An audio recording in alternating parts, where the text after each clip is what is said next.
Hey, go ahead, Dylan. I know you're going to say something. Oh, go. No, you go. You go. I just wanted to say that because I knew you'd be on the buzzer on it. Anyway, hey guys, we're on Open Sports Mic tonight. I know we started a little bit late, but sometimes it just runs behind. We're all adults and have stuff to do sometimes. Can't always get here on time. But to my left on screen, Dylan. To my left bottom, my co-host for tomorrow, Richard. And what's up? And Rab is right there. All right, go ahead, everyone. How they doing? Let's go around the horn. How's everyone doing? Our boys are pissing me off. We were up 6-1, back-to-back solo shots for Cincinnati. Kelly just got chucked. With 6-3 in the bottom of the eighth, and Suarez just got a single. Yeah. I don't understand this, but we can strike out and then get a fly out with bases loaded with one out. No. But my Rangers are beating Baltimore, so. Oh yeah, just rabbit. This 8-3. Eflin gets worse than that and might have Eflin to a serious injury as well. We'll see. But what were you saying before the show started, Rab? What happened tonight? Pete Alonso with his first home run, so that's the bright spot. It's a start. Yes, he did. I never pictured Chase the Clather to have more home runs than Pete Alonso at this stage of the game. Hey, Chase the Louder can hit. I know. I'm so glad I picked him up.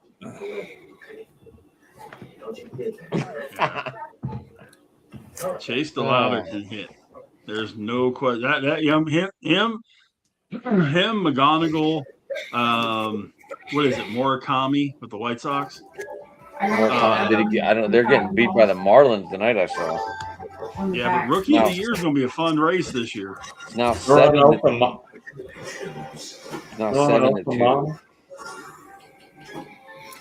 Pirates can win the division, man. No. I don't think they will, but I think like in that division, I mean the Cubs, I'm not as impressed in Milwaukee. I mean they got rid of Freddie Peralta. This is like every time. When are they going to play? They did the same thing with Burns. Like crazy. They're beating bad teams like you're supposed to, Rob. I get it. You're beating bad teams like you're supposed to. You're supposed to be 3-0 after you play the White Sox. Okay. I mean, I think the Pirates actually are better. I mean, I'd agree with that. I mean, I've never seen them sign free agents or doing. I mean, certainly. Go ahead. Yeah, all I want to see is these people, and I just got into a major thing with some folks on one of the Facebook pages. What I want to see is all these people that are bitching and moaning about the Pirates, complaining about Cruz, including my comrade over that way.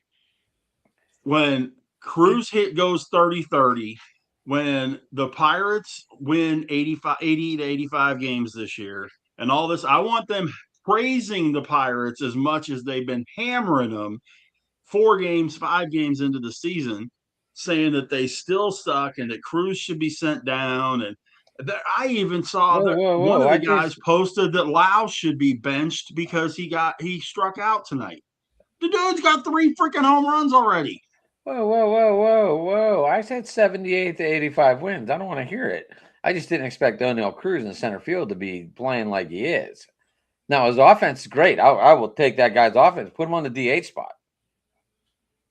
But that defeats the Ozuna signing for sure. Exactly. But he's becoming a bad asset in center field. Well, but there's just so what if he costs us 30 games but hits 30 bombs? There's no equal even. All I can tell you is you with a lot of guys like that, you take the good with the bad. you're going to find this out, Rav, in Baltimore. Alonso is not a good first baseman. He'll hit you 40 bombs, no question about it.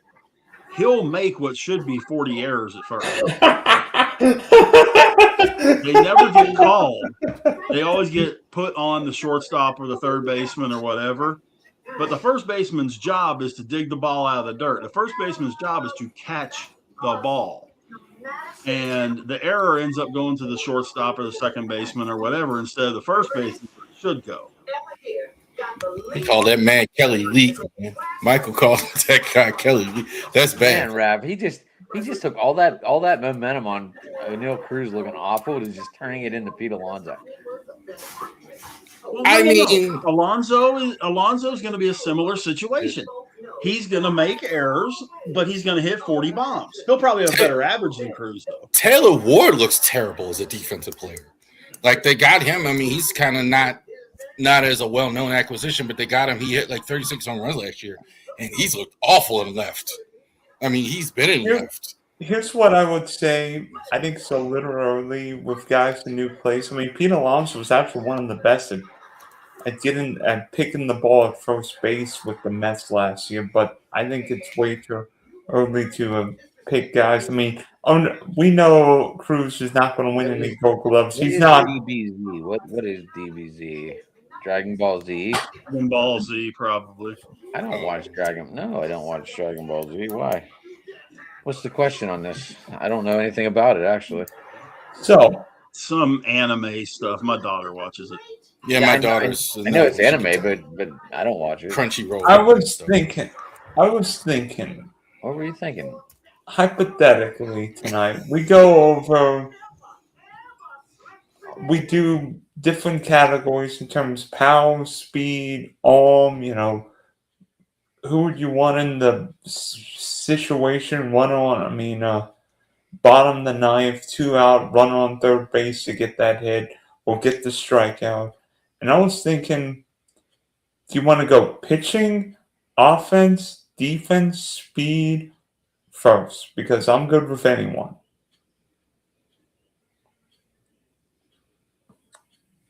I'm easy. We're taking speed, dude. Juan Pierre was one of the fastest people ever. No, I mean, all time and then today.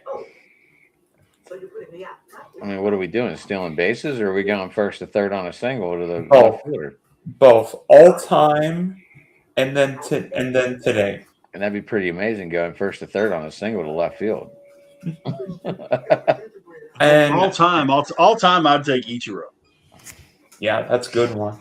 You know what? All time, I think I might take the greatest leadoff hitter in baseball history, Ricky Henderson. Well, Kenny Ricky. Lofton Jr. Pretty good choice. I gotta go Ricky Henderson as well. Like as Yeah, far as I was gonna go. I don't think there's Vince Coleman. I think was another cool one as far as that goes, but he was What about Otis similar Nixon? for a few years. But Ricky is goated. Ricky is. I was going to go Ricky Henderson until Rich did, so I was like, I got to get another leadoff guy. And Kenny Lofton was always fun to watch. Lofton was. I always liked Otis Nixon too. That dude got Yeah, there. you had to go there, didn't you? You had to go there early Brave 90s. You had to go there. Well, no, I'm talking about even when he was in Cleveland. I saw that clip. Francisco Cabrera, broken leg, Bream couldn't get thrown out by Bonds. Get the fuck. There are less of these guys in the league now too. There are less of those legs players, the Jose Reyes types, Juan Pierre types, Kenny Lofton types. Juan Pierre. Less of those. You ever see Juan Pierre's training videos? It's like watching your running back doing it in the offseason. It's crazy. He would run at an incline of 9.2 and almost hit 20 miles an hour. It's fucking crazy. Oh, I was thinking speed guy. Right now, Aaron. Kevin Chandler Simpson. I don't remember Terrence Gore. Terrence Cole was like the pinch runner for the Royals when they won their back-to-back pennants. Yeah. Bo Jackson was another one too. Oh, In terms God. of speed. Yeah. Not necessarily as many steals, but just he was so fascinating as a player because, and this is sound crazy, but he didn't know what he was doing. He didn't know what he was doing in the off, but he was so fast, so athletic, it didn't matter. Like he would run it down wrong, but he was so strong. His strong arm was so strong, didn't matter. He'd still throw the guy out. Like, he was just such a great athlete. How about Tim the Rock Reigns?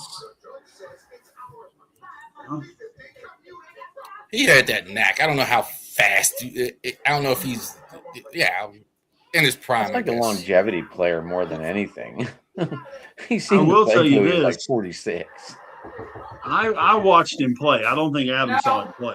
Who, Tim But Raines? Omar Did he play for Moreno. the No, I'm talking about Omar Moreno for the Pirates. shortstop for the Guardians? Mhm. Oh no, the Giants. Omar Moreno was the center fielder for the Pirates in the late 70s. Oh no, definitely. Yeah, I've heard. Yeah, Omar. Okay, I know who that is. He was the leadoff guy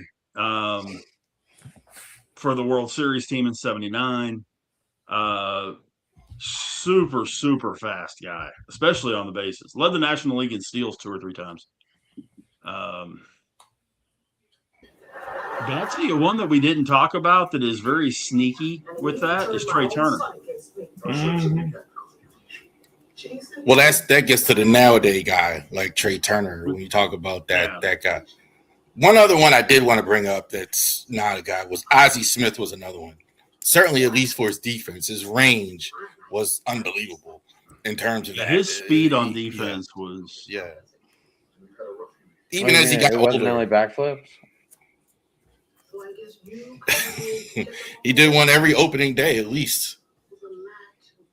He would backflip on the field. Yep. Ozzie Smith. When Banana Ball was in St. Louis, they actually had Ozzie come out as one of their guests. And he said he wishes it would have been 20 years earlier, or he would have done the backflip to make a catch. But I mean, the man's like, he's got 70 now. Okay. Something like that. Yeah. I have an Ozzie Smith autograph hat in my room. Nice. I have an Ozzie baseball. Yeah, he's 71. I don't remember. I don't think I've ever met Ozzie. Ozzie's probably the only guy in the Hall of Fame for defense. I can't think of a guy who you just look at how he won the Gold Glove so many times. Maybe him and Brooks Robinson, but that's about. Brooks Robinson was a better offensive player. I think. Marcus? But that was Ozzie Smith started playing with a paper bag, a brown paper bag. That was his glove originally. Yep. And they said he was making plays galore. And then all of a sudden he got a glove and he's like, what is this? This game just got a lot easier. Yeah. Well, Omar Vizquel was the same way. When he was growing up in the Dominican, he used cardboard boxes as a glove. Venezuela, my bad. But he used a cardboard box for a glove. That's why he got so good at getting that transfer, because the ball would hit that box, and obviously it's basically like hitting your bare hand. Same thing as Ozzie. And he'd get that quick transfer. That's I didn't even think about something like that. I'm being too poured up for the glove. Yeah, that was me too for a while. Like, not having enough money to have a glove to actually play when kids actually play baseball on the diamond and things like that. I used to have friends come get me. Hey, we're gonna get the bat and the ball and the glove, and there's just a bunch of us. We're just gonna go out and we're just gonna go play ball. Things like that. Some of us have gloves and some of us wouldn't. In terms of stolen base guys today, I think Ellie De La Cruz should be at or near the top of the list. Yeah. Rob, we used to play Indian ball if we didn't have enough gloves or enough players, because then we had to pick field we were going to hit to. And yeah, I remember doing that. I mean, obviously, it didn't matter where you got the ball. You just had to throw it to home plate and try and hit the bat. And then if it bounced off, you could catch it and still bat. If you didn't catch it, that dude batted. Mm-hmm. I'm sure they don't play that game anymore. Oh, I have Oh, no. I don't see kids playing baseball in the street anymore. Hardly ever. I rarely see it. I see pickup soccer games a lot, and still basketball somewhat, but not even that like I used to. But there used to be games going on all the time in the summer. I used to don't see that. Soccer is the one I see, like pickup games or games where just guys just go out there. And my daughters like to. That's the one I actually go out with my daughter, especially likes to kick the soccer ball or kick the ball. Yeah, we used to go, and especially when school was out, you didn't see me from about 9 o'clock until the street lights came on, because me and my friends were playing baseball. There was about 8 or 9 of us that would all get together, and every now and then we'd get some more kids. But we would do exactly like Adam was saying. We'd split the field, and you hit to either side. You picked your side, and then if we didn't, if not everybody had a glove, you just left your glove out in the field when we switched innings, so that way whoever went out had a glove. Camera. I'm not looking at your forehead all night, like, so Michael can get excited. All right. I fixed it. I got it. I want Michael to get excited. It's our thing now. The forehead. Jamie, we're talking about. Dylan's talking about today's modern stealing bases, but me, Rich, and Rav have intermixed the conversation into things we were doing as kids outside in the yard, what we did as kids. But I'm with Rich. I mean, usually we'd be out from 9 o'clock until sometimes later, depending on where you're playing. I mean, you can start playing football in the morning and end up playing hockey at the end of the night. Didn't matter. That's true. That's. And the parents knew where I was. They just didn't know which field I was at. Right. That's the way it was with me. And my parents had gotten me one of those, I guess they were like half-gallon igloo coolers. You know what I'm talking about? That had a little spout on top of it. And the blue one? Fill that sucker with ice and water before you left, and bam, there you go. You were gone. You were good for the day. You ran out of water. You went to somebody's house and used their hose and filled it back up. Told you got to have that, buddy. We could make money off of this thing. Okay. This space for rent.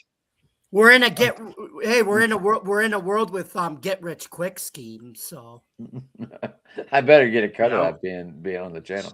You will. Jamie, a large chunk of what I do is advertising, man. That's prime advertising space right there, buddy. Hey, there you go. What do you want to talk about, ACW?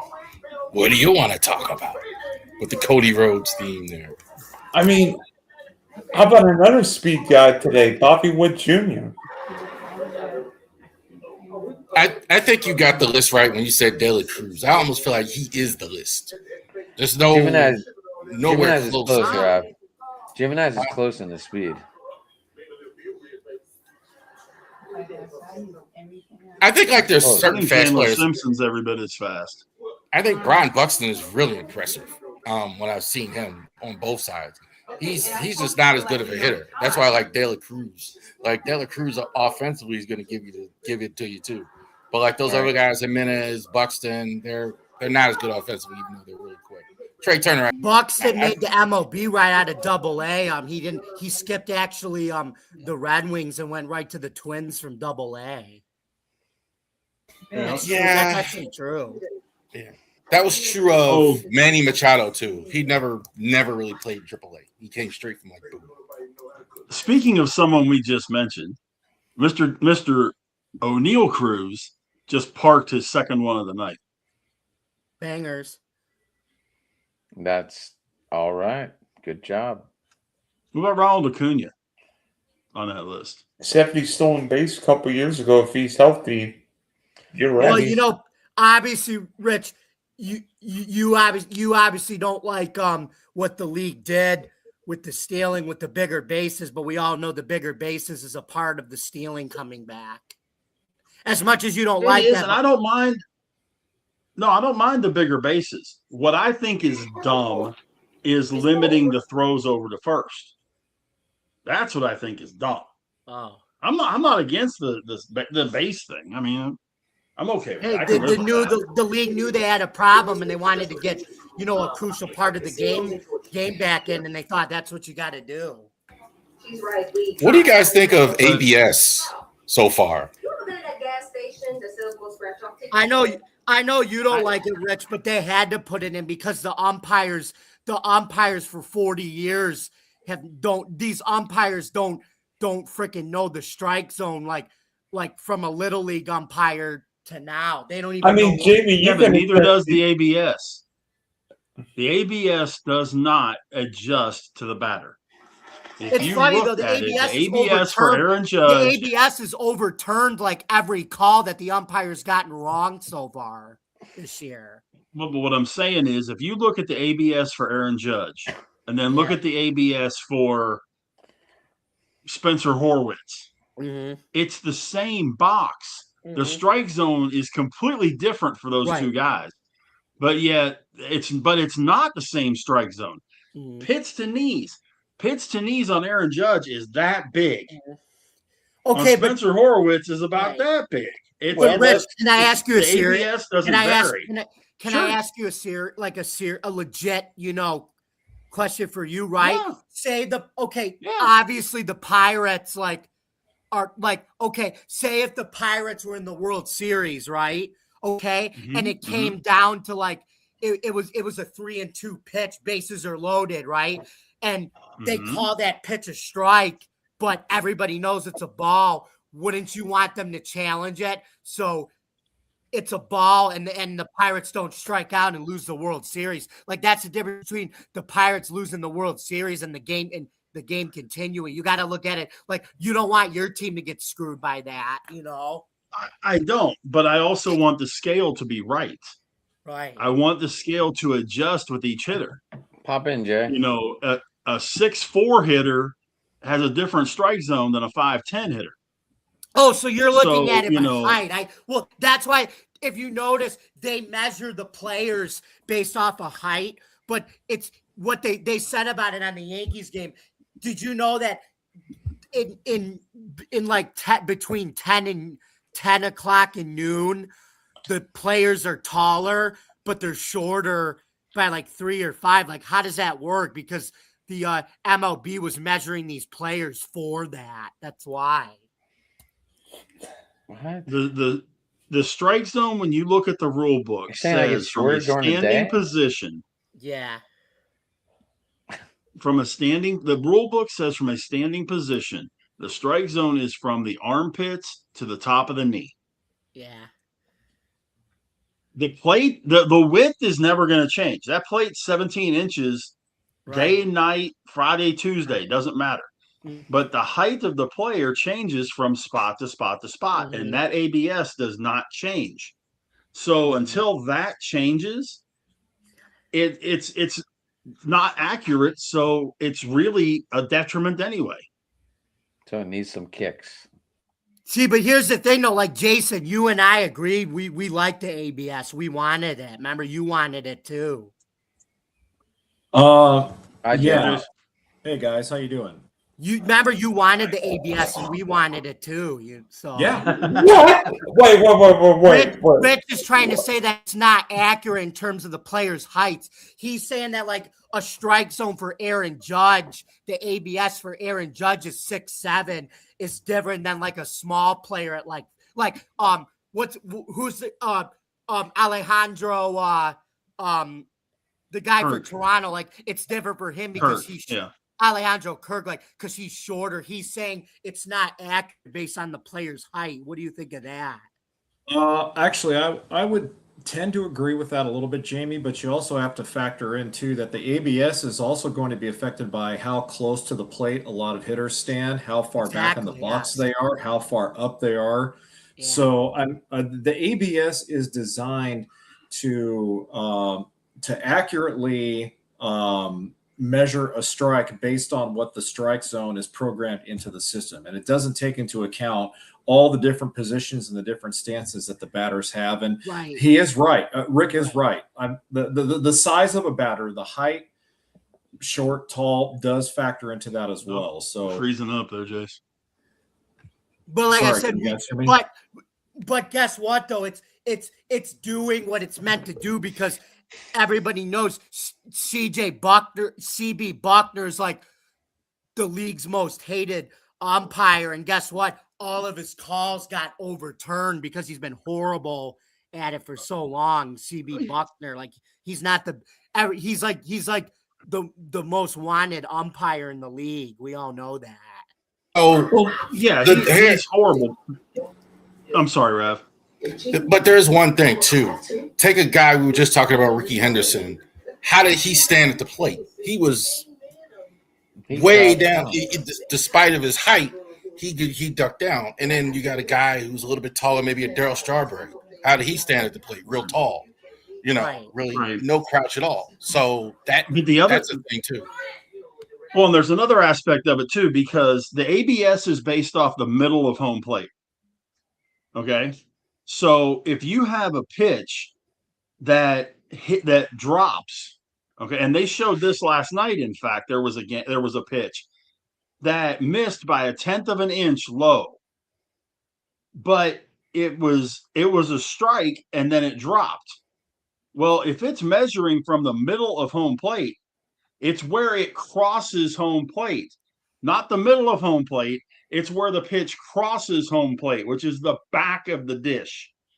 So you've got play there too that gives you about that much of a distance that you could legitimately throw a strike. ABS says it's a ball, and it really is a strike because it was a strike when it crossed home plate and dropped. Mm-hmm. Okay. So there's also that thing to look at with it. They've got to work on it a little bit more. It's not going to be perfect, and I get that. Guys like CB Buckner and like Angel Hernandez, I get it, Jamie. Those guys are the reason why this stuff has to be in place. Mm-hmm. But they needed to work on it some more before they brought it to the majors. Mm-hmm. You're the first person I've heard that said they didn't like it though. That's interesting. That there's. I wonder how many other people there are that don't like the ABS, because the ABS has been used. He's a traditionalist. That's why. Yeah, I think, but it's being used at every level except the majors. I think this is the last. Everybody else is using minor leaguers. I know minor league games they strictly use ABS. The whole game is ABS. Yeah, I mean, in some cases, I wouldn't be against having it if it was foolproof. Like the NFL replay system is pretty damn close to foolproof. I would be all for it if it was foolproof. Yeah. But if it's not going to be foolproof, the umpires aren't foolproof either. So leave the umpires where they are, let them do what they do, and work on getting the ABS to where it's foolproof. And everybody forgets this now. You mentioned the NFL and the replay. That took them years to get that right. I mean, the first 2 years of instant replay, it took them forever. Right. The networks had to the networks had to complain. It's like, look, guys, you're under there for literally 8 minutes for one call. We got to get the game going. So and they have a time limit now. Yeah, they have a time limit now, just like in the bigs. There was a guy, I forget, I think Derek Shelton was the one that got thrown out of the game over the weekend because you have 2 seconds to hit the helmet. You can't sit there and think about it for a minute and then say, yeah, I want to challenge. No, you got 2 seconds to make that decision. Yeah, I watched that game. Shelton, he was yelling at 3 different umps. It was an Oriole game. He was furious that Helsley hit it, and it's like, no, you can't do that. And they still threw him out. That changed the whole game. They would have lost had he not that call went the other way, I think. Yeah, Mike's right. I mean, a lot of the fans do like it. The funny part is whenever they get proven wrong and it goes against their team, then they boo it. They like it when it was ball 4 for their team, but when it's not ball 4 and they bring the guy up for their team, then they start booing the. Now I've got a question, guys. In terms of ball players today, actual everyday ball players, who's got the strongest arm? What? Not pitchers, position players. tough to go against O'Neal Cruz. I tell you what, Aaron Judge, what I saw in the World Baseball Classic, that was pretty daggone impressive.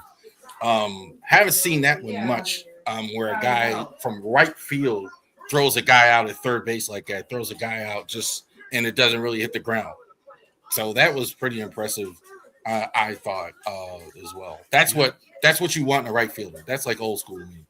Guy where, he's got the strongest throwing arm in the right field.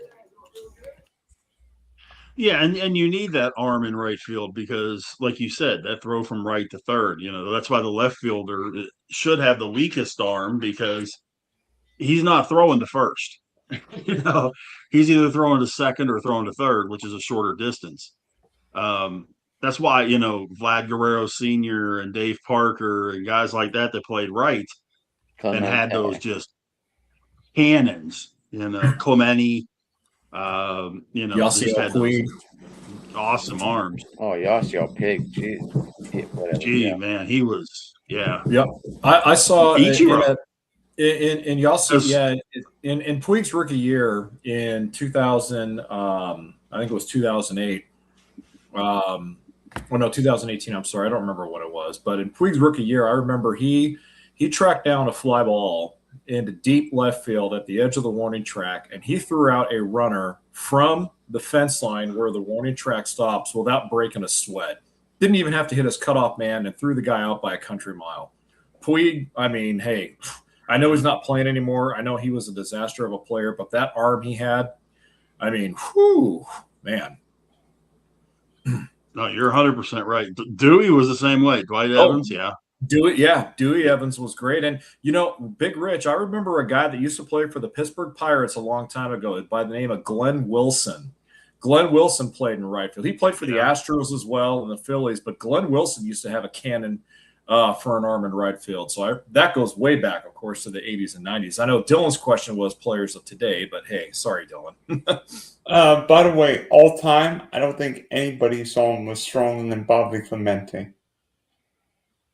But you want current day. I got one for you. If you don't want to go O'Neal Cruz, and people forget about him because he's kind of faded into the woodwork.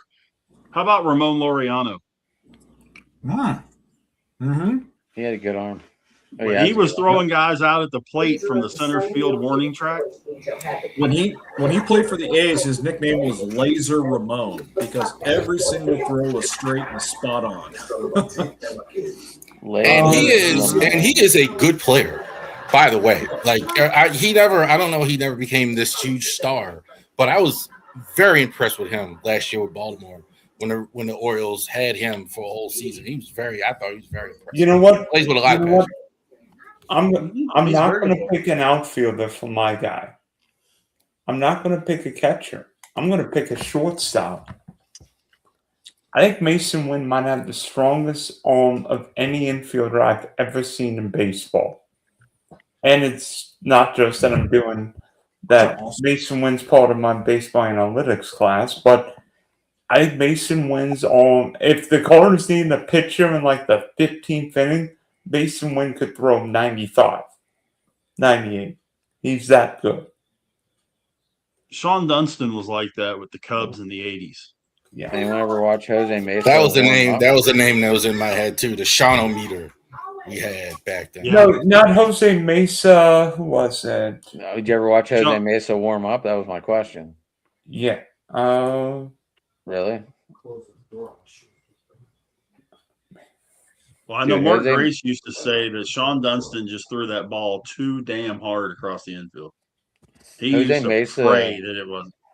Jose Mesa during warm-up would stand at the foul pole in right field and almost throw it to the dugout on the fly every time.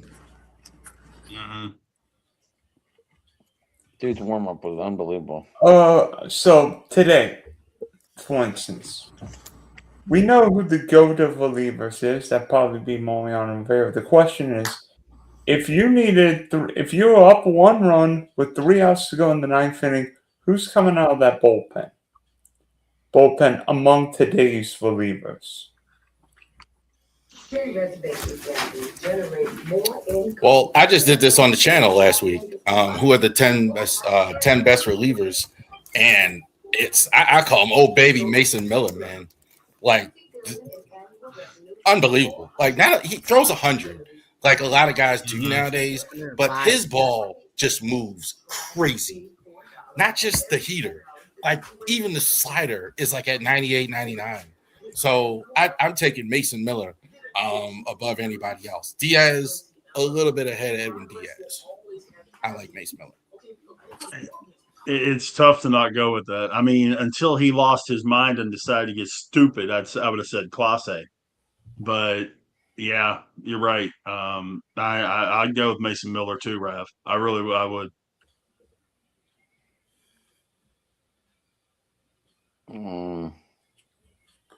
Yeah, I'm going Miller. I'm with you guys.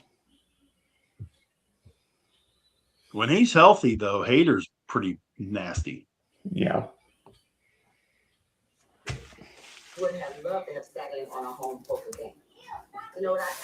I had Cade Smith in the top 4 too. I think he's going to be really good. I think losing a guy like Clase, considering that, I think that's. Who do we have here? We got a Bayou Bango joining. Andres Munoz is a stud too. Yeah. In Seattle. How about everybody straighten up? Marcus is here. How'd the Cajun oh my gosh. How'd the Cajun Wrestling podcast go tonight? Oh no, we're recording it at 9. So you got like 10 minutes. All right. Yeah, I saw You Jason pulling it- throwback, so I want to say what up, Mr. Throwback. You pulling a Dylan? I'm talking to Jason. Oh, with the Boston hat on, or I mean the Brooklyn hat on. Jesus. Yeah. Darn. Sorry about that, Marcus. My attention was drawn elsewhere. My bad. How you doing, bud? Oh, good. Hope y'all got to check out Raveni's talk from the other night. It was a big success. I enjoyed it. I was on cue that night, according to him.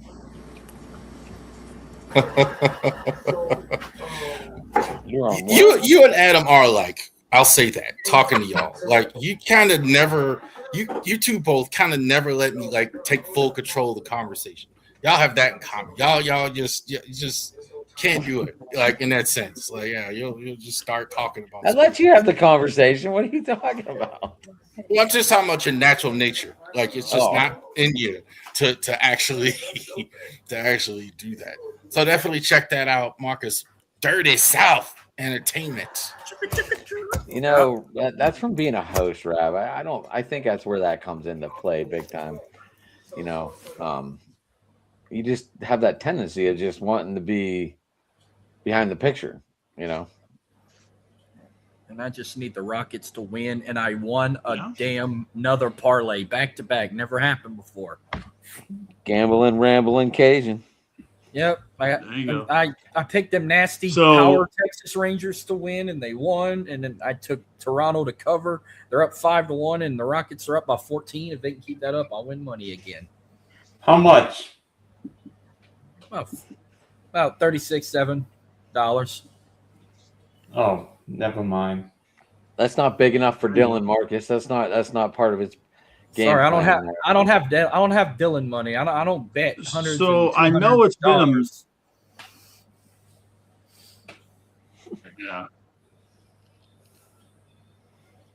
So I know it's been a minute since we've done this, but anybody up for a team project? We're always up for a team project. Okay. This is American League only, and we'll go team by team.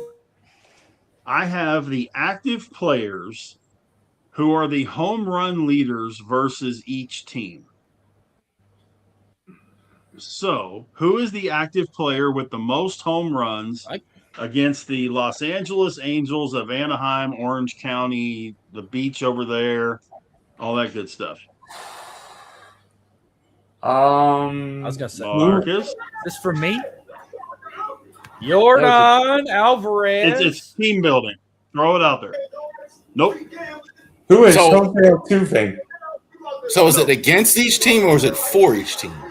Against each team. The active player with the most home runs against the Angels. Who is Jose Altuve? No. I thought you were talking about from this past weekend. I said they only had one home run against the Angels, and it was Jordan. No, the active players against each team as of the end of last season. So we'll start with the Angels.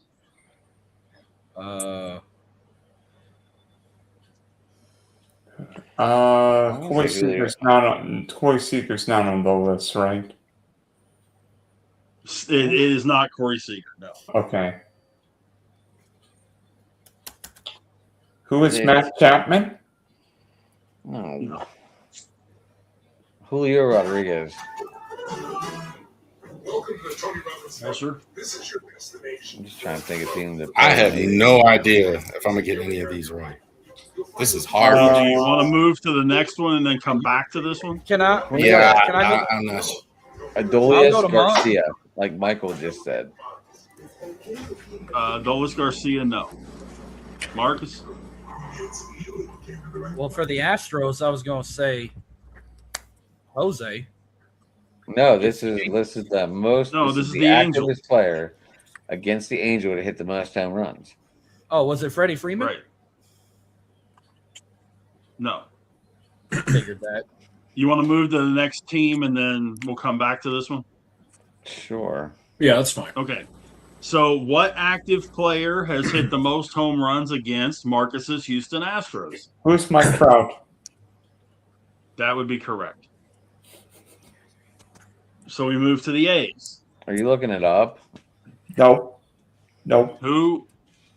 What active player has the most career home runs against the fighting A's? Jay, are we eating the salad again tonight, buddy? I'll go.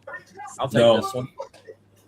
Enchilada, chili relleno combo, baby. I'll take this one. Shea Langoliers. Yep. Go ahead, Marcus. Shea Langoliers. Say again. Shea Langoliers. No.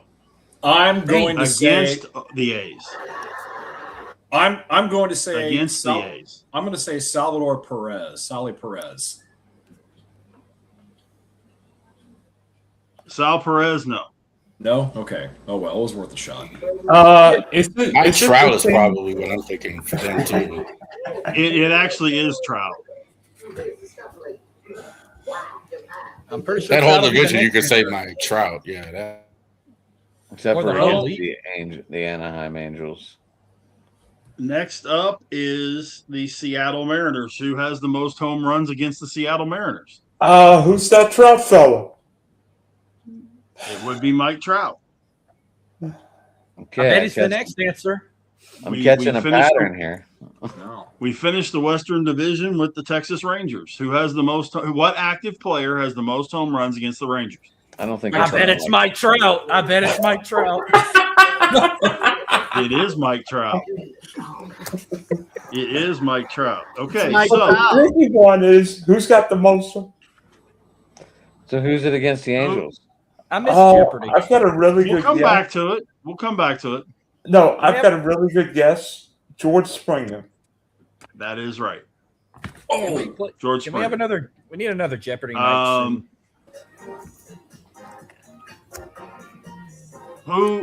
What active player has the most home runs against the Toronto Blue Jays? Mike Trout. Yeah. No, I got. Can I have this one? They're all Mike Trout.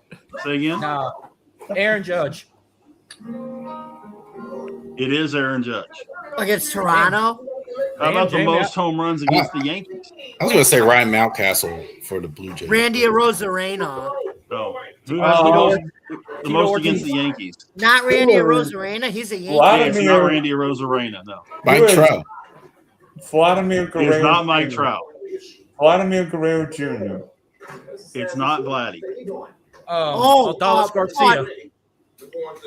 No, it's the guy who always crushes Garrett Cole. What's his name? Brandon Lau. Rafael Devers.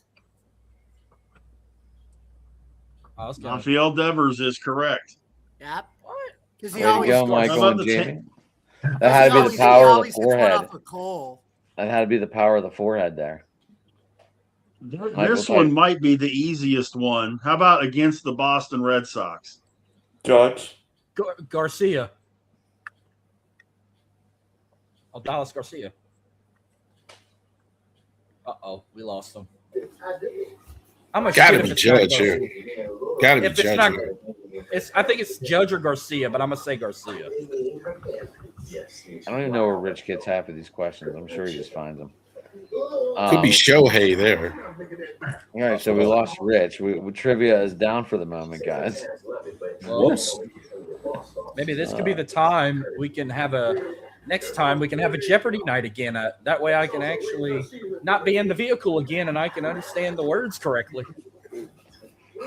Oh, that's right. You played for Maybe what we should do is have trivia between Rich and me. I got 1,000 on Rich. What fun is that? We all got to play. Okay. All right. Looks like Alex Trebek is back in the stadium. There he is. Sorry about that, guys. I'm not sure what the heck happened. Internet problems, Rich. Internet problems. Okay. I said Garcia and Rav said Judge. So one of us is correct.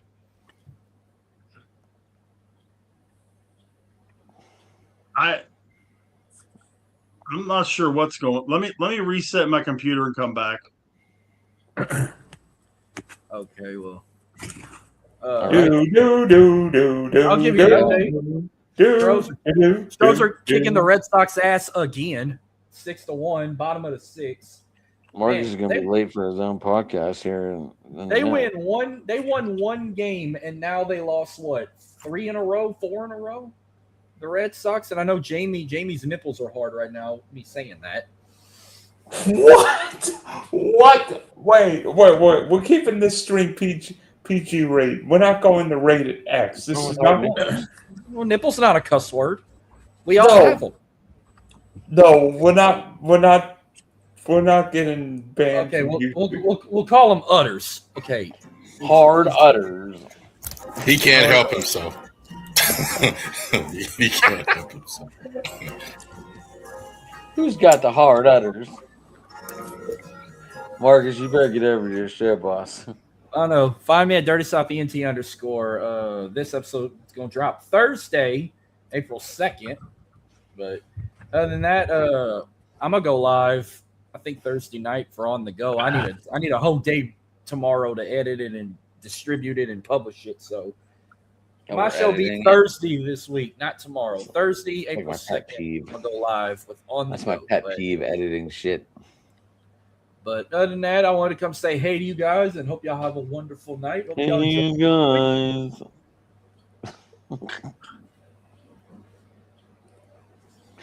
All right, Marcus. Have a good show tonight, buddy. All righty. All right. What's everyone's thoughts till Rich figures out the computer system? Oh, I've got one. What? Oh, go ahead. I've got one. NFL draft related. What do you want your team to do in Pittsburgh? Draft some good players. No, I mean, like, what areas do you want, like, Raph, what areas do you want the Ravens to target with the 14th pick? Offensive line, and offensive line. You already got Trey. Have we figured out your technical difficulties? Yeah, I'm not sure what the deal was. You guys just kept freezing up on me for whatever reason. I apologize about that. I think we go wide receiver, Dylan. Okay, so who was the correct answer with the Red Sox? With the Red Sox, the answer is Aaron Judge, which I think was pretty obvious to everybody. Tampa Bay. Glass? No. Aaron Judge. No. That seems to be the theme here. Oh, is it Defus again? No.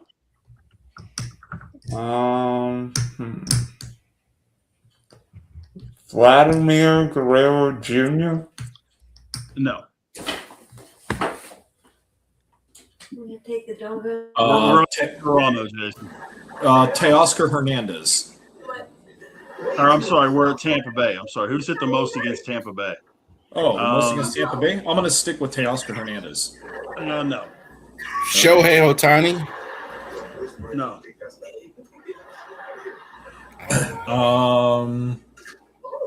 Devers. What is going on here? Gino Carlos Stanton. See my man get all strong and sexy. No. Muscles popping out everywhere. Against No, Tampa. really, why are you working outside? Jordan Alvarez. You've never moved my furniture to work out, CJ. What's going on? Jose Ramirez. No.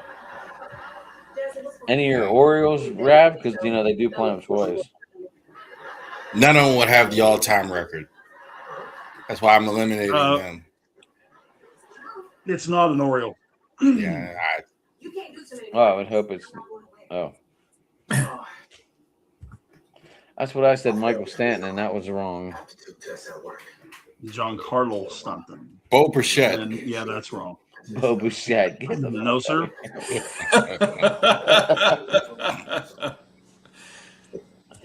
Great answer. Great answer. Boy, What's if we that? were on Family Feud right now, we would suck. Top 5 guesses on the board. I don't have it anymore. Well, no, you guys have hit all around the right answer. Well, we need to go then. I'm gonna. So we want to take skip a- that one and come back? Xander Bogaerts, I guess, former Red Sox. No. Who's hit the Mookie- most against Ravs Orioles? Mookie Betts. I can No. believe that. And that's a no to both. Aaron Judge. Aaron Judge against Baltimore. That's correct. Okay. And who has hit? What active player has hit the most home runs against the fighting Cleveland Indians? Jack Sawinski.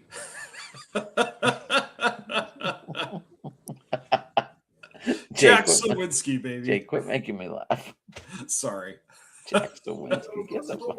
I hope he goes 40-40 for y'all. I do. Hey, he's in AAA right now. So. Yeah. Might as well say Yeah, Jack Parkman or Clue Hayward or one of those Clue Hayward. major league Roy references. Yeah. Roy Hobbs, Rob. Roy Yeah, Hobbs. right, yeah. Well, ladies and gentlemen, there's your correct answer. Sally Perez?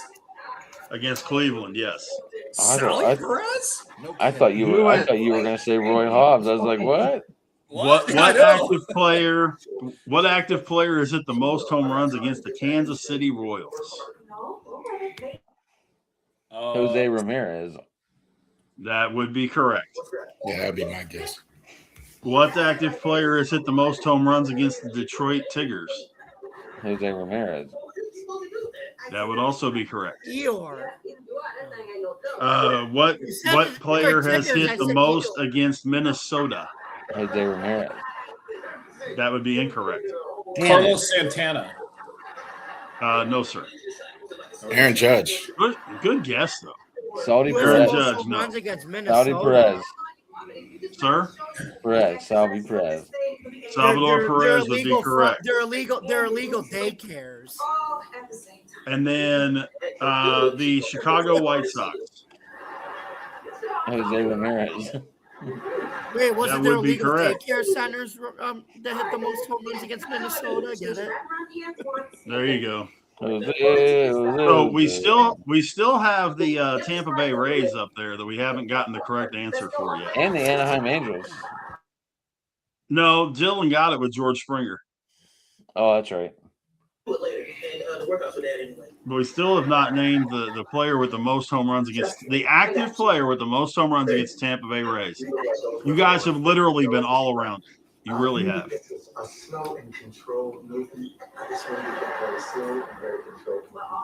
can't think of him. Mookie Betts. Has that been said? I think Jason said that. No, it's not Mookie Betts. Against Anaheim? Jose Ramirez.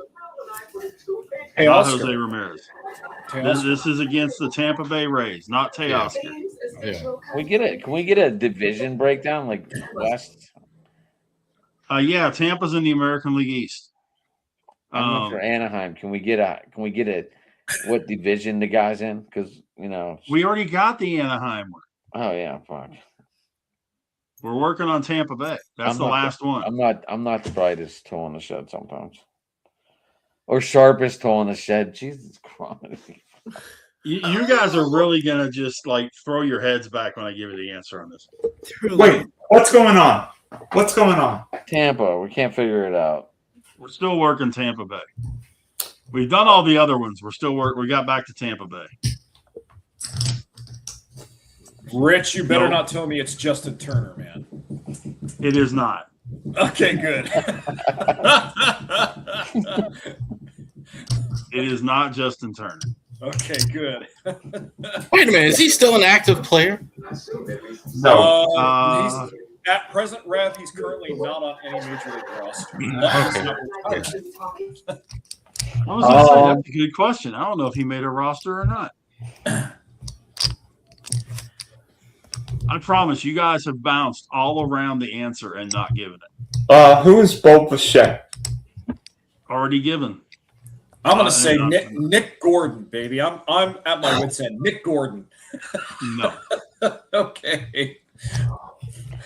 Bo, do you guys legitimately give up on this? No, sir. I do. I do. I'm out of suggestions. Okay. Uncle. You guys named every big home run hitter against Tampa but one.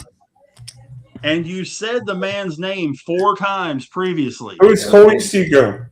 Michael Trout. Mike Trout. I thought we said that before, and you said it was wrong. Never said Trout for Tampa. Big Rich, if you're lying, man, I'm going to reach through the screen and I'm going to string. Go back and play the record back. It was never Trout was never said. Okay. It was said for Boston. It was said for Baltimore. It was said for the Yankees. It was never said for Tampa. That's why I was like, you got to be kidding me. I'm with Michael there. OMG, Trout, man. Yeah. Oh my I would have never figured it out. Baby, let me love you down. I believe Jeremy is still sick. I did text him, but I didn't get anything back. Yeah, I texted him earlier too and didn't get anything. So I do have one other one for you. Okay. And this is one that it's just one answer. On August the 11th, 2015 was a unique day in Major League Baseball. This was the first and only time this has happened during the live ball era, and it involves every team in the majors. What happened that day? Earthquake. What day? August 11th, 2015. My cousin turned 20 years old. That's actually true. Well, he has a historic Major League Baseball event to go along with his 20th birthday.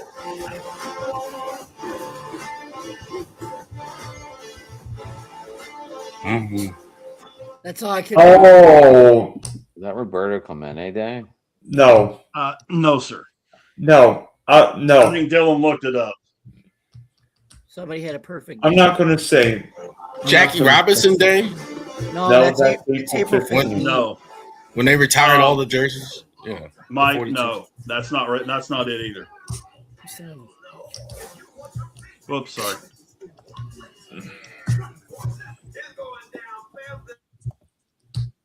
And the boys in the hood are always hot. And you said it affected every team. It involved every team in the majors. Yes. I have no idea. And if you First bet, and only time, and it has not happened since. and if you bet on one side, you either won a lot of money or lost a lot of money.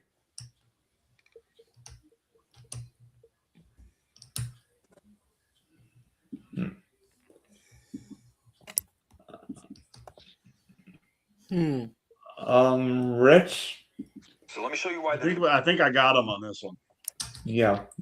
Every home team won that day. For the first and only time in Major League history, on a full schedule day, Every home team won. Wow. There's one to take your local watering hole and win a beer.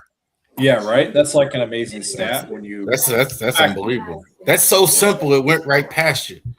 I know, right? Yeah. Okay, guys. We know the NFL draft's in 23 days. In fact, when are we going to do our first round mock draft on the show? Is that going to be next week, the week after that, or the week after that? Because, I want to ask a question to all of you guys. Jamie, you were up first. With Bills having the 26th pick, who do you want the Bills to potentially select in terms of position? Either Caden McDonald, the nose tackle from Ohio State, or Caden Proctor, the offensive lineman from Alabama. Well, he'd be a big help for you guys. Yeah, but the Bills don't like need that kid. I like Proctor. I think he's phenomenal. Yeah, but the Bills don't need offensive linemen. They need. Yeah, that's what you think. Deion Dawkins hasn't re-signed with the team, and I don't know. They don't know if they're going to re-sign him next year. So grab him at 26, and you got your left tackle for the future. Do it now. You never know. Ooh. I don't know. I think the Bills need a wide receiver. Not at 20. They don't need to take one in the first round. They can do it in their later picks. No, I think the Bills need to get a wide receiver, corner, or passer, or a defensive lineman. That's what I'm saying. We could get those with our multiple third round picks. We could get those in the later rounds. Receivers you can get in any round. They already got DJ Moore. I mean, I don't think. That's my point. We don't need one. I don't think. I don't think you have to. We don't need one in the first round. We got DJ Moore. DJ Moore's not a one at this point. Yes, he is. He's shown he can. He was a number one with the Bears. He was a number one with Carolina with Joe Brady. He knows Joe Brady. And this is the best quarterback he's ever had. Right. I mean, I don't know. I do have a question. The only reason why he wasn't a number one in Chicago is because Caleb wasn't throwing to him. He was throwing to Colston Loveland. Colston Loveland had the most receiving yards on that team with 713. So. Mm-hmm. I do got a question for Rich and Adam here. The next quarterback of the Steelers, Ty Simpson. Will Howard. Mm-hmm. What do y'all think about that? Where does Ty Simpson land for y'all? Someplace else. Will Howard. Will Howard definitely is going to be your starter. Are you kidding? I'm not kidding. Will Howard is going to be the starter. Aaron Rodgers is going to finally go kick rocks and go to a darkness retreat in Kuwait or something. I'm telling you, I still think they're going to work a deal to bring in Kirk Cousins as a backup. Good. Aaron Rodgers should just go back upstairs and hang out with imaginary white and just eat a bunch of Chex Mix and forget about us. I'm telling you what I am 95% sure what will happen. Aaron Rodgers will be the quarterback of the Pittsburgh Steelers in 2026. We know that's going to happen. But I have the Steelers taking Ty Simpson because I think Aaron Rodgers might have 1-2 years left, and Ty Simpson's not ready to play right now. I don't think Pittsburgh's the Will Howard's definitely going to be their starter. Right? He's a good. No, Will Howard is not a starting quarterback. I saw him. Neither was Sunshine Lawrence until what's his face? Liam Cohen got in and made him look good. So bull crap. Jamie kicked your sorry butt in London a couple of years ago. We beat you in the playoffs last year with a scrub receiving core. Will Howard has got more NFL possibilities than any quarterback that was taken in that draft. And Mike McCarthy won national championships. He knows how to win.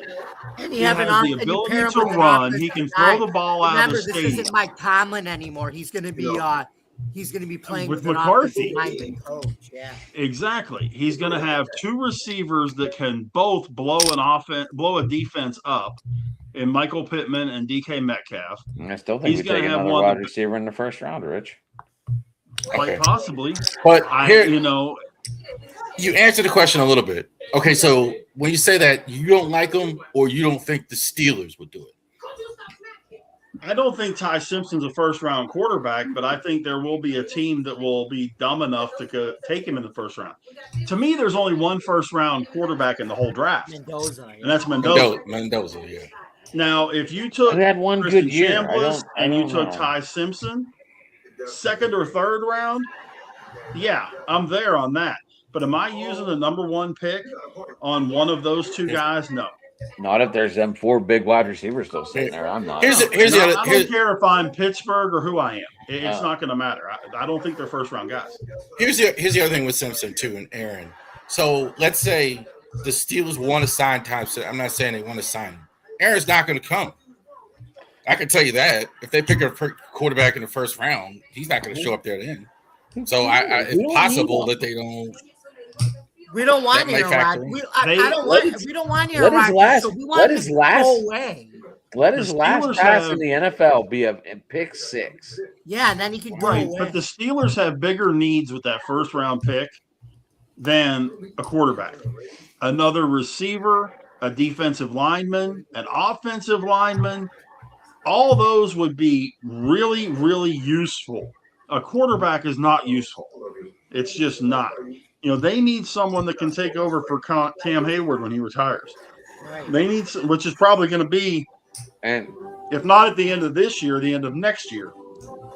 You need at least 1 or 2 offensive linemen. Didn't the Steelers draft the Oregon lineman last year? Yeah, they did. They did, but the Steelers have got to have depth. They can't just have 1 or 2 guys on that D line that they can depend and they're on. Still running the 3-4 with Carter. Right. I bet you we take a cornerback in the 3rd round so they can try and learn from Dean and Porter. Exactly. I think their first. Go ahead, Rich. No, I think their first 3 picks are going to go wide receiver, either defensive or offensive line, and then defensive back. Not necessarily in that order, but I think in that order. I think wide receiver 1st round. I think we need that 3rd slot filled. I just don't see it. You keep saying Will Howard. I just don't. I just don't think. No, we don't see Lamar Jackson over here either. But you guys love starting him for some reason. Well, nobody saw a guy that wore. Nobody saw. Yeah, but Rav, nobody saw a guy that wore 7 for Pittsburgh for 15 years either. And Will Howard is a Ben Roethlisberger starter kid. Wait. Ben Roethlisberger was picked in the top 11 of the draft. And everybody went berserk when they took him at 11. What the hell are the Steelers doing? They don't know what they're doing. Ben Roethlisberger almost was taken 4th by the Giants. The Giants probably, had it not been for the Rodgers, Eli trade, they probably would have taken Ben Roethlisberger. The Bills wanted to trade for Ben Roethlisberger because Tom Donahoe was the GM of the Bills, and Donahoe used to be with the Steelers, and that deal fell through. So the only beef with Roethlisberger is he played at Miami of Ohio. Look at Jamie getting praised for his writing about Drew Aller. There you go, man. But Drew Aller would be he's a Joe Brady type of guy. He's from Penn State, and he's like 6'3", 233. He's built like Josh Allen. I mean, that's a guy he can put on. Here's what I'll say about Allen's speed. I don't think he has Allen's speed, but yeah, you're right. Here's what I'll say about Allen. He played a lot of football, got hurt this year when was projected to be number 1 pick, and Penn State pooped the bed this year. True. Hey, That's why Aller's coming back. Raph, I have a question. What do you want the Ravens to do at 14? The Ravens to do at 14 unless you trade for Max Crosby? Ty Simpson. No and no to both of those. Ty Simpson is the no. Vega Aloni is the guy I've been saying in the mock drafts at guard. So they have to get rid of Daniel Falele. So I definitely think you already got John Simpson. So he started for them before. Solid enough starter. So I think Vegaloni, is a guy. I think Spencer Fino is a guy you want to watch too. He's kind of dropping a little bit. So among our feelings coming up in the draft, and so Fino, I think keep your eye on that too. I think he's a guy that would slip. It'd be cool if a center was there, but there really aren't any in the first round at all. I'd be surprised if you saw one above 35, maybe 32 or something like that at the very end. So, but the offensive line thing has to be addressed immediately. I see a lot of picks. I see a lot of mock drafts, Rab, to see Baltimore going back and taking Ione. What do you think? I see 2 or 3 that have them trading with Carolina to 19. The problem with the problem, that's a good idea. The problem with that is I think he's one of one. I don't think there's another guard you're going to get plug and play in the draft this year. That's it. Ione, or unless you kick Fano in the guard or something like that. So I don't think he gets past 2023 like Dallas or somebody like that. They would definitely take him. So, I mean, I have in my first mock draft last night. By the way, check it out, Spunky Spectrum Sports. I had the Ravens taking the corner from Tennessee. Good. Why do they need another corner? I can't have enough corners, and Baltimore's got a history of drafting DBs, so why not get another guy? Well, backs are good. Marlon Humphrey and Awuzie are over 30. So I think that's the thought there that, like in that, for the corners, that you got to have pairs of somebody with Nate Williams. That's a little bit of a concern. Marlon Humphrey wasn't as good last year. He was kind of weird. Like, he had a lot of picks, but he struggled in man-to-man coverage. So there was talk of either him getting cut. So I've heard that too, like with the corners. Okay. Let me ask you about this though, Dylan, because this affects your team. What about the Jags having to play in Orlando in 2027 because of the new stadium? Well, we're going to end up being like the Chargers or the Rams when they were waiting for SoFi to be built. It's probably not going to be a home field advantage. I mean, there might be more. Glad we don't play the Steelers in 28, knock on wood, right now, because that'd probably be a Steelers home game at Camping World. But you know what?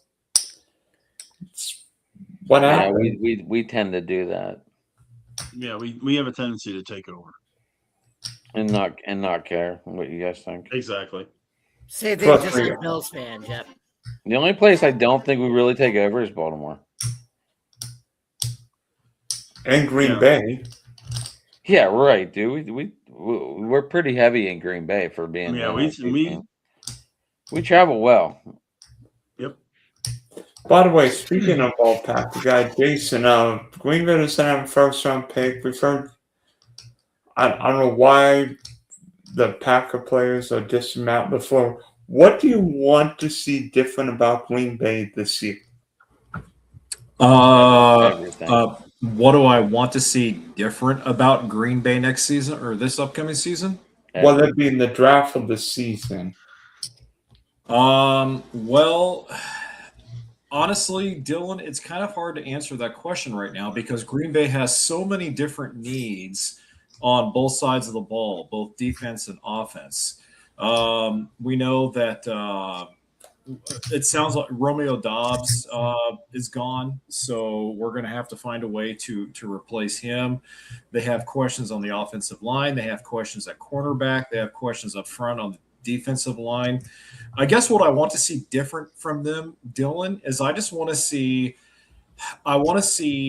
more consistency, and I want to see players that fit what they're trying to do. So in other words, I don't want them to draft guys based on what other teams are doing. I want them to draft guys, do what they did well during the Ron Wolf years, where they analyzed the needs in the system. That's what I want to see different. It feels like Brian Gutekunst has drafted some good players, but they still haven't evolved yet, or they weren't really need picks, whatever. So I don't know if that answers your question. But again, Dylan, there are so many things that Green Bay needs to address with their roster. It's really hard to answer that question when they have multiple needs all over the place. What surprised me about the Packers is why were they so quick to let Rasheed Walker go on the offensive line? That kind of surprised me. They really didn't. Pretty good offensive lineman. They should just kind of let. I mean, us obviously too with Linderbaum, as I say it. But like Walker, I'm surprised that they. Yeah, honestly, Rav, I think one of the reasons why is because they had dished out a big contract to Elton Jenkins, and it's safe to say that contract never worked out for them. And so I think maybe the Elton Jenkins contract might have scared them away from signing Rasheed Walker. And I mean, historically speaking, Green Bay has never dished out a lot of high-end contracts to offensive linemen anyway.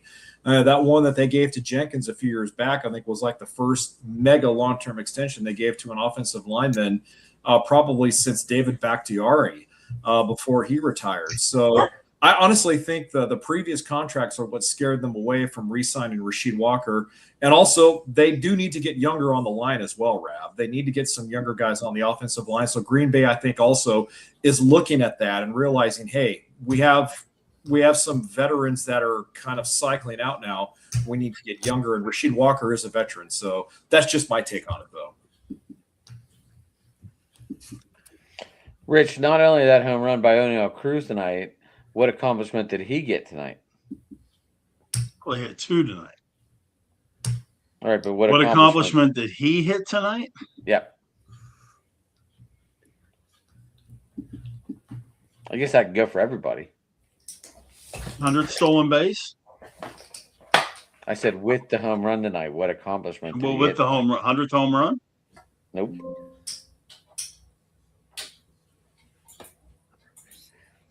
I think Jamie's got your answer. What? No. Go ahead. Oh. No, I don't. Oh.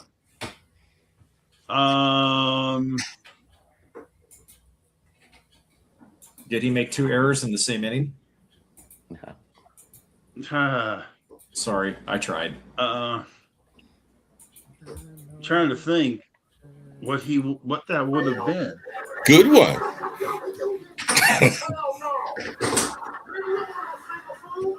Looking like Taylor Ward in the outfield.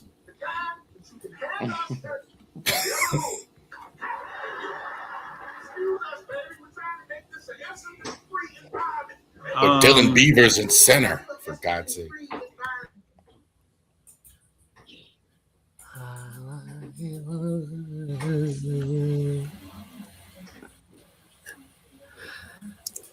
Man, I don't know. Anybody? I should, but I don't. Anybody? It wasn't his 100th homer. Does that mean he's now homered against every National League team? Oh, you're on the right subject. Dylan's on the damn computer. What, are you guys stalking me? No. I'm on the right track.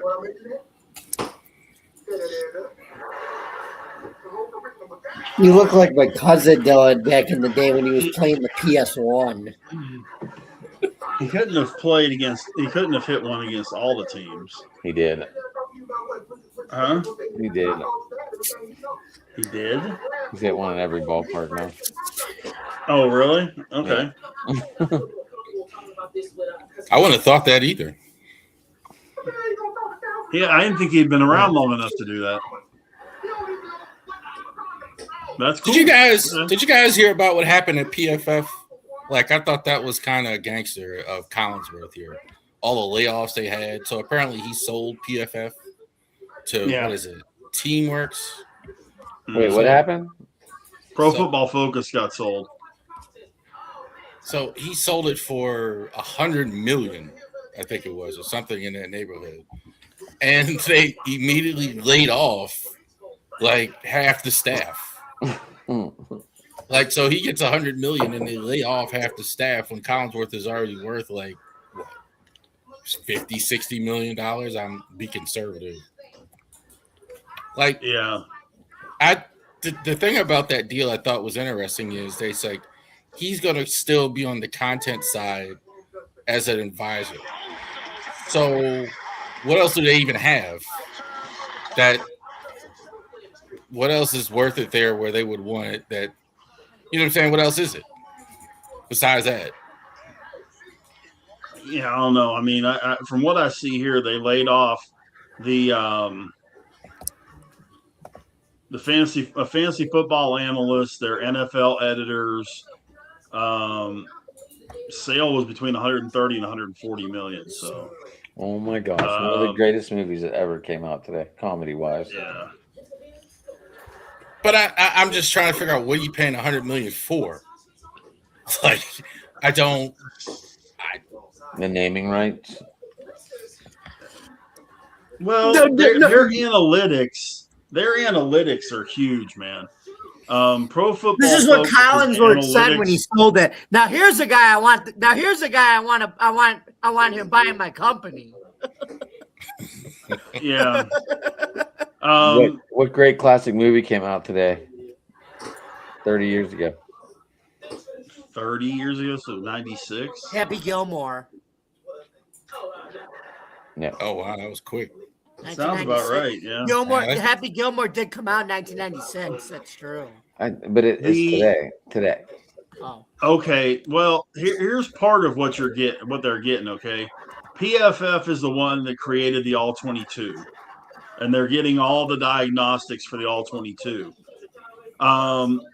The vice president of intelligence for the company says that the teams that they work, because they work with all the NFL teams, that they're going to be able to do more analytics and create bigger analytics along with the networks. And so, that whole deal with actually it was 1995. Oh shoot!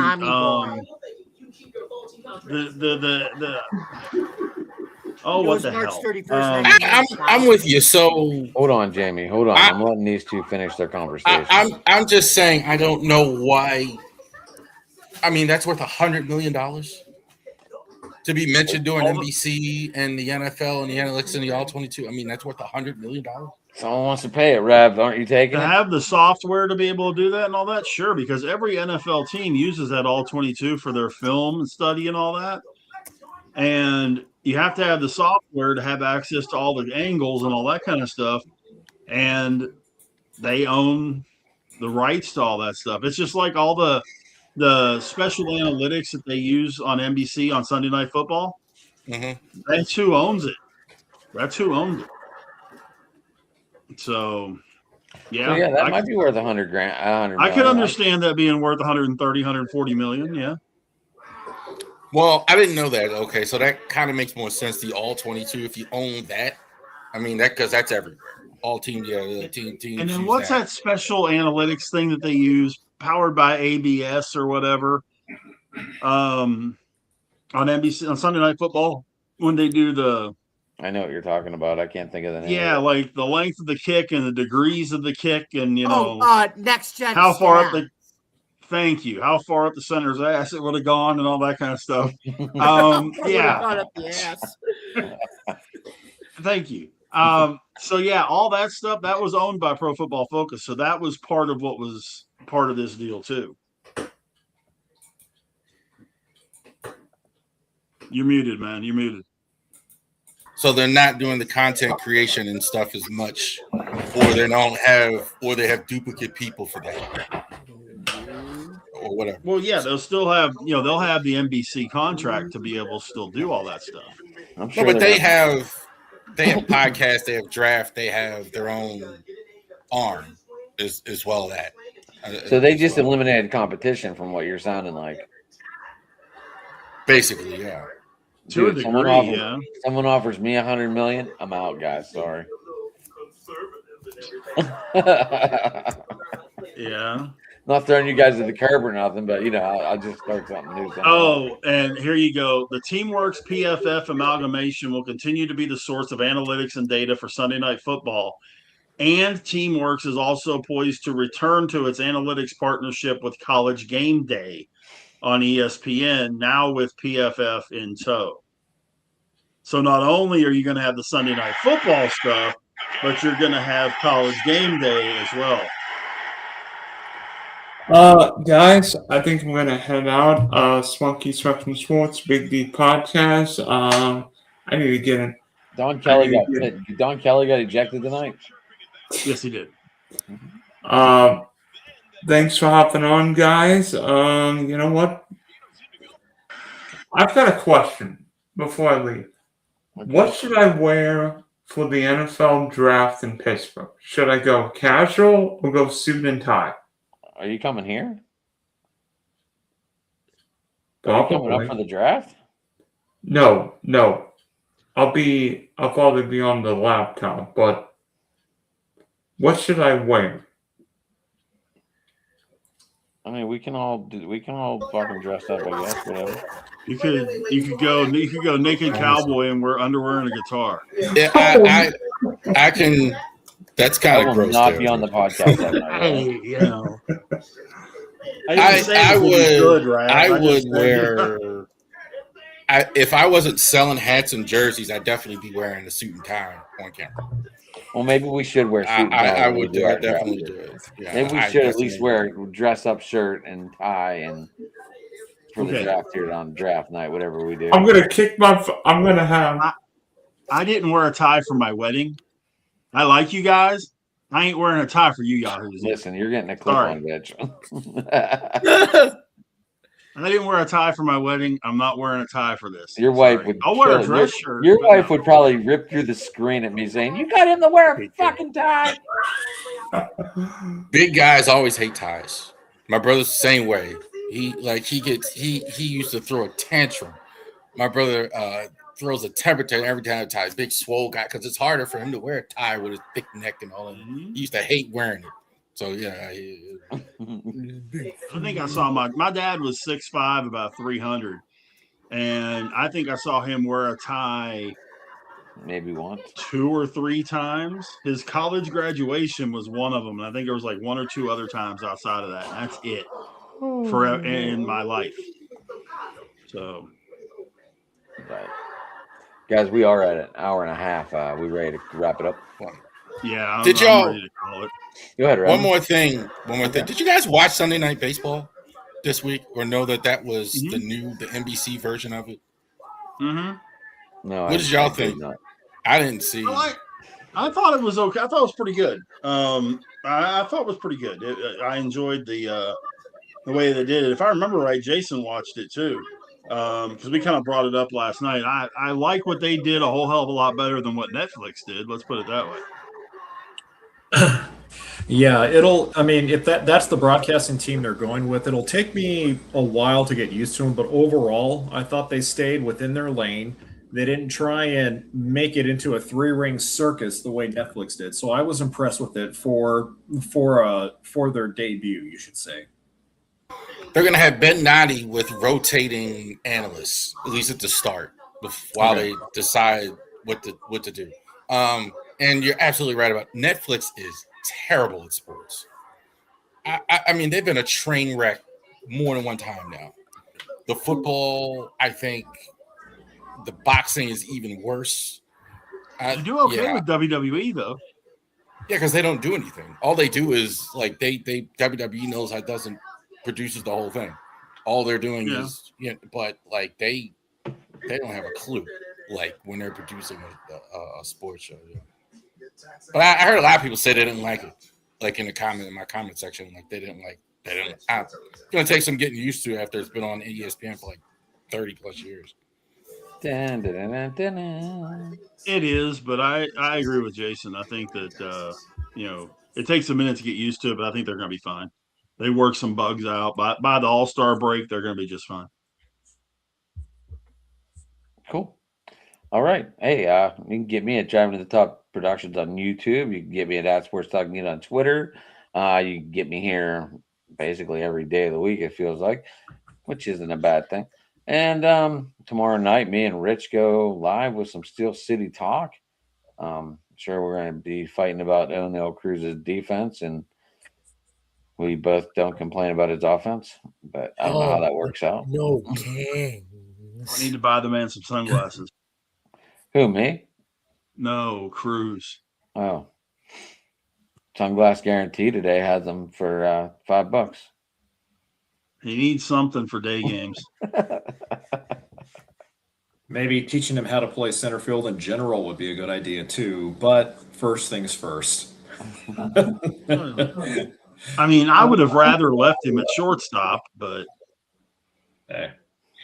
I'm going to go ahead and duck out now, guys. It's been a pleasure being on the show with you again. For those of you who don't, you can follow me on X/Twitter at DodgerJason. Rav, I will get around to following your new account. I hope everything is working well with that, so keep an eye out for me. For my parting shot tonight, guys, I want to go out and say this. Obviously, we all know that in a couple of weeks here, we're going to be observing Jackie Robinson Day again, which is very important, not only for the game, but for the history of our country as well. The reason I'm bringing this up is because I feel, this is just my opinion, that Major League Baseball should also do some kind of an observance day for former Cleveland Indians great and Hall of Famer Larry Doby. Larry Doby became the first player to integrate the American League, as we all know. And I feel like history has forgotten Larry Doby. And I've read numerous biographies on him, and all of the racial taunts and discrimination he dealt with in some ways were a lot worse than Robinson, because of course he played in Ohio, where a lot of the racial hostilities were sometimes worse than what they were when Robinson was in Brooklyn. But still, I think that if Major League Baseball doesn't at least observe Larry Doby, then at least the American League should observe Doby. So have every team in the American League wear a patch on their jersey and wear his number, just like Major League Baseball does, and wearing Robinson's number for one day. Because again, I think Doby has been forgotten, and he shouldn't be, because he is just as important to the history of our country and the civil rights movement and in the integration of Major League Baseball. So there's my parting shot. It will be, if you're listening, please give Larry Doby his day. He deserves it.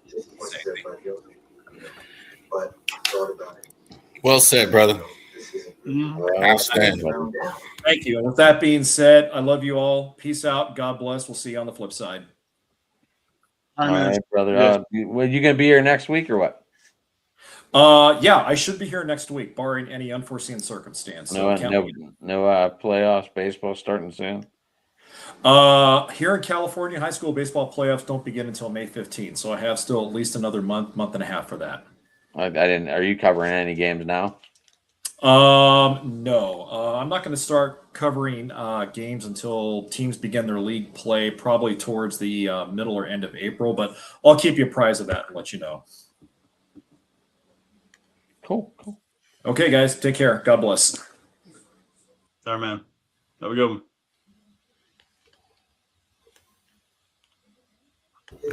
I'll go, I guess. All right. So RaverySports.company.site. So definitely check it out. That's our flagship this week on the podcast, which is tomorrow night on Ravery Sports Podcast on Driving to the Top Productions. Third mock draft for the NFL. Third Ravens mock draft. So we're going to do the Ravens mock draft after we do the whole league mock draft. Dolphins now 2 first-round picks. Final four. Outstanding game on Sunday with Connecticut and Duke. And we got 4 really good teams in the Final Four. I think Arizona and Michigan, I think, is the real national title. So we're going to talk a little bit about that. We're going to go ahead and recap opening day as well. Last of our series top 10 list, top 10 managers in the MLB. Go over that as well on the podcast this week as well. And definitely check us out every morning, 6 a.m., Ravery Sports blog spot. So definitely check that out. We're doing 1,700 word articles. We're publishing that 5 days a week here as well. So getting about 2,000 clicks this month. So thank all of you for checking that out as well. So we appreciate that. X Hack is getting fixed. We're still working on X. So definitely check out Ravery Sports 2 if you see that. That's an old Elon Musk page. Ridiculous. Thank you, guys. Sounds good, Rob. Sounds good, brother. Jamie, close us up. Or no, Rich. Me. Twitter, Big Rich 8371. Facebook, just my name, Rich Richardson. Tomorrow night, me and that guy over there, Steel City Sports Talk, 9 Eastern, 8 Central. And Saturday, it looks like Haas and I about either 9 or 10 Central, we'll post on our Twitter feeds. Either 9 or 10 Central, we're going to preview NXT Stand and Deliver. And we'll have a whole bunch more stuff going on. I'm going to let the guy up here go into his dissertation of all the places you can find him, because you can find him pretty much any place you want to go. Mm-hmm. Take it easy, guys. All right, Rich. We'll see you tomorrow. Okay. Later. Okay. And then there were 2. So you guys can follow me, yours truly, at Bill's Chat 1, at Bill's Mafia Chat, and also at Jamie Malloy, the unbiased journalist, at DJ Dog Tags on X, Buffalo Down, or fansided.com/Buffalo Down, and on theforkball.com, where I write about all sports. You can also catch me here on Driving to the Top Productions every 8:00 p.m. Eastern Time. Joe Dalio and I do the Subway Conversation Show. We just did episode 2 of season 3 tonight. You can go check that out. And then every Tuesday night here, 9:00 p.m., Adam, Yee, Jeremy, Marcus, and the boys on Driving to the Top Production do open sports mic. And then tomorrow, I'll be back on the KCB/Huddle Sports Network with Jeremy B. Strilla, Ken the Bears fan, and Kitty Ken and that crew for NFL Sports Roundtable Talk. And then on Saturday, me, Adam, Jeremy, and Paul and Michael will be on that same network at 9:00 p.m. to do our baseball roundtable talk. I couldn't do it last Saturday because I was at the Sabres game, but I'll be back this week, so you can check me on that too. I think they went Sunday this week, Jamie. I'm not sure. Oh, it might be okay. Maybe Sunday. No, last week, because Jeremy went out. We called it off on Saturday. Okay. And then I don't know if we went Sunday or not. I'm not sure. Okay, so we do it Saturday or Sunday this week? Saturday. Okay. We will be back on Saturday at 9:00 p.m. for that. Thank you guys very much for listening. Don't forget to subscribe to our YouTube channel, like, comment, and ring the bell for notifications. For more content on Driving the Top Production, you can visit us on YouTube, Twitch, Facebook, and X, or wherever you get your podcasts. For Adam and I, for all of us here on Driving the Top Productions, I'm Jamie Mullen. This has been another episode of Open Sports Mike here on Driving the Top Productions. We'll see you next week, folks. Good night, everybody.